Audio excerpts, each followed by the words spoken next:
శ్రీమాత్రే నమః. ప్రేక్షక మిత్రులందరికీ కూడాను శుభాకాంక్షలు. మార్చి నెల గోచార గ్రహస్థితులన్నీ కూడా మనం తెలుసుకోవాలనుకోబోతున్నాం. ఈ 12 రాసులకి ఎలా ఉండబోతున్నాయి, ప్రతి ఒక్కరికి కూడాను మేము తయారు చేసినటువంటి యొక్క ప్రిడిక్షన్ ఏదైతే మేము ఉన్నామో అందరూ బాగుండాలని అన్ని వర్గాల వాళ్ళని దృష్టిలో పెట్టుకొని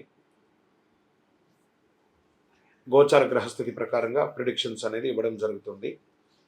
ఈ జాతకం అనేది మీ యొక్క వ్యక్తిగత జీవితానికి ఒక 40% మాత్రమే వర్తిస్తుంది. అదేంటి గురుగారు ఎలా అంటున్నారంటే, మీ యొక్క పుట్టిన సమయం, మీ పుట్టిన date of birth, time of birth ప్రకారం మీ లగ్నాన్ని బట్టి టోటల్ జాతకాన్ని మీరు తెలుసుకోవచ్చు. ఇది వచ్చి గోచారంగా చెప్తున్నాం కాబట్టి.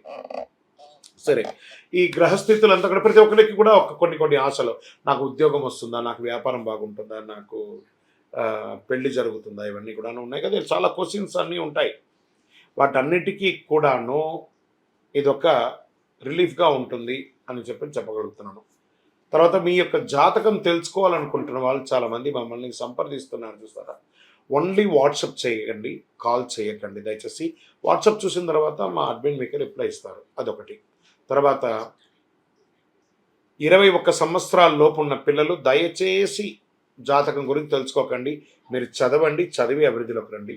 61 సంవత్సరాలు షష్టి పూర్తి అయిన తర్వాత ఉన్నవాళ్ళు మీరు అన్నింటినీ జీవితంలో చూశారు కాబట్టి మీకు జాతకం అక్కర్లేదండి. మీరు భగవంతుని ఆశీర్వాదం పొందిన వాళ్ళు. అండ్ అడిగేవాళ్ళు ఇల్లీగల్ క్వశ్చన్స్ ఏది అడగకూడదు. మీ ఫినాన్షియల్ అప్పులు బాగా అయిపోయిందండి అని అంతా కూడా అలాంటివి అడగకండి. మీ జీవితంలో ఎదగడానికి వృత్తి వ్యాపారం గురించి అడగండి. అదొకటి. తర్వాత జాతకం పడుతున్న వర్షానికి ఒక గొడుగు మాత్రమే, కానీ జాతకం జీవితం కాదు. మీరు మిమ్మల్ని నమ్మండి, మీ ఇష్టదైవం కులదైవాన్ని నమ్మండి, జాతకం కూడా సహకరిస్తుంది. విజయోస్తు. జ్యోతిషాస్త్రరీత్యా ద్వాదశ రాశుల్లో 12వ రాశి అయినటువంటి మీనరాశి మిత్రులారా, మీరు పూర్వాభాద్ర నక్షత్రం 4వ పాదం, ఉత్తరాభాద్ర నక్షత్రం 1, 2, 3, 4 పాదం, రేవతి నక్షత్రం 1, 2, 3, 4 పాదాలకు జన్మించిన మీరు మీనరాశి వారిగా పరిగణించబడుతున్నారు. ఈ నెల మీకు మార్చి నెల శుభాశుభ ఫలితాలు అంటే 7.5 శని, 7.5 శని ఉంది. మరి ఏం జరుగుతుంది అని అంటే, కుంభరాశి నుంచి మీ రాశిలోకి మారుతున్నాడు. కొంచెం ఇబ్బందిగానే ఉంటుంది, కానీ శని ఒకటే బాలంటే మిగతా గ్రహాలు అనుకూలంగా ఉన్నాయి కదా. ఈ మార్చి నెల కాస్త హెచ్చు తగ్గులు ఉన్నా కూడా కుజుడు బలమైన స్థితిలో ఉన్నాడు. బుధుడు మీకు అనుకూలంగా లేకపోయినా సూర్యుడు 5వ ఇంటిని సూచిస్తున్నాడు. చంద్రుడు స్థుభస్థానంలో ఉన్నాడు. శని తిరోగమనంలో ఉన్నాడు. 2వ ఇంట్లో బృహస్పతి. ఉద్యోగం ఉత్సాహంగా సాగిపోతుంది. ఉద్యోగం మారడానికి ఇది సమయం కాదు, కాస్త వెయిట్ చేయండి. ఎందుకంటే స్థానచలం అయ్యారంటే ఉన్న ఉద్యోగం కాస్త ఊడుతుంది. వ్యాపారాలు కాస్త ముందు వెనకగా ఆశాజనకంగా జరిగిపోతూ ఉంటుందని చెప్పచ్చు. ఆర్థిక వ్యవహారాలు సజావుగా సాగుతాయి, కానీ మనం ఇవ్వవలసిన డెట్స్ ఉంటాయి చూసారా, అవి కాస్త ప్రెషర్స్ ఉంటాయి, కాస్త ఆలోచించరు. వృత్తి వ్యాపారం ఉద్యోగాల్లో ఆదాయానికి లోటు ఉండదు, కానీ ఖర్చు కూడా అంతే పెరుగుతుంది. అది కూడా సుఖమైనటువంటి ఖర్చులు అని చెప్పచ్చు. ఇల్లు కట్టుకోవడం, భూమి కొనడం, లేకపోతే ఇంకోటి ఏదైనా అప్పులు తిరిగి ఇలాంటివే జరుగుతుంది. పెండింగ్ పనులు కాస్త పోస్ట్పోన్ అయ్యే అవకాశాలు ఉన్నాయి. మంచి పరిచయాలు ఏర్పడతాయి. కుటుంబం మీద బాగా ఖర్చు పెడతారు. ఇంటి వాళ్ళ కోసం ఎక్కువ ఖర్చు ఉంటుంది. ఉద్యోగం కోసం ప్రయత్నం చేసే వాళ్ళకి, పెళ్లి కోసం ప్రయత్నం చేసే వాళ్ళకి ఉగాది వరకు వెయిట్ చేయండి. ఉగాది తర్వాత మంచి సానుకూల స్పందన వస్తుంది. విద్యార్థులు ఘన విజయం సాధించడానికి చాలా శ్రమపడాలి. శ్రమపడితే ఖచ్చితంగా ఘన విజయం సాధిస్తారు. ఆరోగ్య విషయంలో శ్రద్ధ తీసుకోవాల్సిందే. మీరు గట్టిగా చూసుకోకపోతే శస్త్రచికిత్స కూడా అయ్యే అవకాశాలు చాలా మెండుగా ఉన్నాయి. రాజకీయ నాయకులకి కాస్త మిశ్రమమైనటువంటి కాలం. ప్రజాక్షేత్రంలో వెళ్ళేటప్పుడు చాలా జాగ్రత్త. ఎందుకంటే 7.5 శని, శని నాలిక మీద కూర్చున్నాడు. ప్రతి ఒక్కరితో మాట్లాడేటప్పుడు గౌరవ మర్యాదలతో మాట్లాడాలి. తస్మాత్ జాగ్రత్త. దస్తావేజులు, మీ యొక్క డాక్యుమెంట్స్ ఏమైనా మిస్ప్లేస్ అవ్వకుండా చాలా జాగ్రత్త పడండి. షేర్ మార్కెట్లో ఈ నెల ఇన్వెస్ట్ చేయకుండా ఉండడం మంచిది. వ్యవసాయదారులకి బాగుందని కూడా చెప్పచ్చు. సాఫ్ట్వేర్ వాళ్ళకి బాగా స్ట్రెస్ అండి ఈ నెల, కొంచెం జాగ్రత్తగా ఉండాలి. మీడియా, ఐటీ రంగం వారికి, సర్వీస్ సెక్టార్లో ఉన్నటువంటి డాక్టర్స్, అడ్వకేట్స్, పోలీస్ డిపార్ట్మెంట్ ఇవన్నీ ఉన్నాయి కదా, వాటికి అందరికీ కూడా మంచి ఫలితాలు ఉన్నాయని కూడా చెప్పచ్చు. ఆహారం తీసుకునేటప్పుడు చాలా జాగ్రత్త. ఈ రోడ్ సైడ్ ఆహారాన్ని ఎంత అవకాశం ఉంటే అంత అవాయిడ్ చేయండి. పాజిటివ్ డేస్ ఈ నెల ఎలా ఉంటుందంటే మార్చి 2, 5, 8, 11 అని చెప్పచ్చు. చంద్రాష్టమం.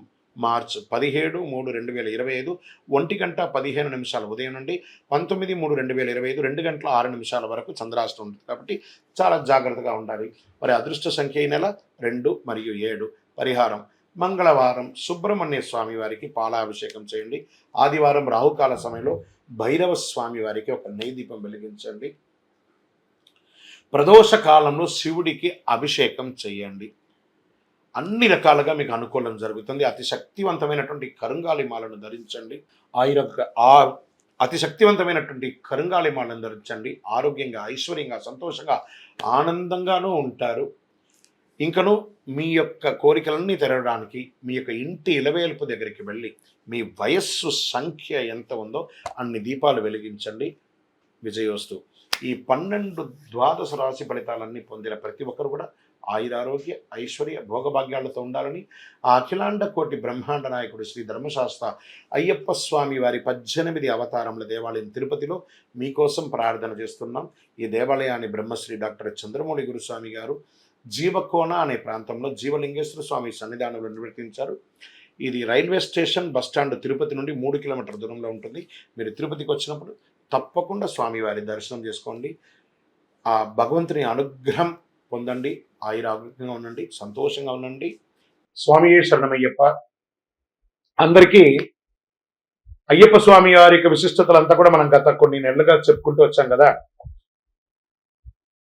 శబరిమలలో ఈ సంవత్సరం చాలా అద్భుతమైనటువంటి పూజలన్నీ కూడా జరిగింది. ఏ విధమైనటువంటి ఇబ్బంది కూడా జరిగింది. మీ అందరికీ ఇదొక ఆహ్వానంగా పలుకుతున్నాం. తిరుపతికి దర్శనానికి వెళ్ళే ప్రతి ఒక్కళ్ళు కూడాను రైల్వే స్టేషన్ నుండి బస్టాండ్ నుండి 3 కిలోమీటర్ల దూరంలో ఉన్నటువంటి అయ్యప్ప స్వామి వారి 18 అవతారముల దేవాలయం. ఇది ప్రపంచంలోనే మొట్టమొదటి దేవాలయం అండి. అయ్యప్ప స్వామి బ్రహ్మచారిగా శబరిమలలో ఉన్న అయ్యప్ప ఒక అవతారమే. కానీ అంతకు ముందు ఉన్నటువంటి 17 అవతారాలను బ్రహ్మశ్రీ డాక్టర్ చంద్రమౌళి గురుస్వామి గారు రీసెర్చ్ చేసి 2016 నవంబర్ 9 నాడు ప్రతిష్ఠ చేసి సమాజానికి అంకితం ఇచ్చారు. మాల వేసుకున్న ప్రతి భక్తులు లేదా ప్రతి భక్తులు కూడా ప్రపంచంలో చూడవలసినటువంటి ఒక అద్భుతమైనటువంటి క్షేత్రం. 27 దేవాలయాలు ఒకటే ప్రాంగణంలో ఉంటుంది. 18 అవతారాలుగా రండి, దర్శనం చేసుకోండి. మరియు అతి త్వరలో అశ్విని పర్యంతం, రేవతి, అభిజిత్ నక్షత్రాలకు 28 నక్షత్రాలకు ప్రపంచంలో ఎక్కడ లేదు మన దేవాలయంలో ఆ నక్షత్ర దేవాలయాన్ని నిర్మించబోతున్నాం. ఏ నక్షత్రానికి ఆ నక్షత్రం ప్రదక్షిణం చేసుకోవచ్చు. అతి త్వరలో ఆ యొక్క ఫొటోస్తో సహా అవన్నీ కూడా మీకు పెట్టడం జరుగుతుంది. 28 దేవాలయాలుగా దాన్ని కట్టబోతున్నాం.